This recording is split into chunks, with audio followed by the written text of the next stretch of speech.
Hello everyone welcome करछि आ गोटे mini blog को समस्त एटीएम थांती किंतु मो पई अछि बिग बैग जे कि मो नानी से एठी मोर छोटो मोटो खर्च उठाए जमती कि एठी से सब आइसक्रीम चिप्स कुरकुरी ने आछि जोटा कि आमे समस्त एठी बसी के एन्जॉय करछु। आइसक्रीम खाई साला परे आमे आज लंच रे खाइथिलु भात डाली मिक्स तरकारी भजा।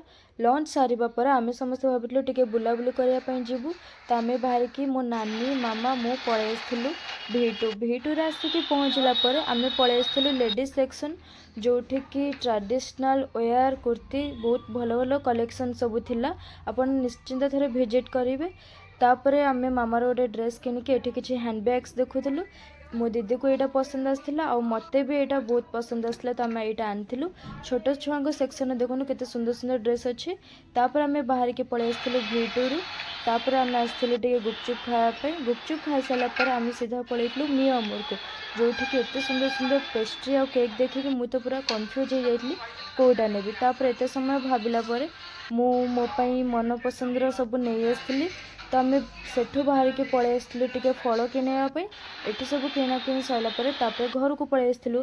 आज पई एते कि देखाबो नेक्स्ट मिनी व्लॉग रे।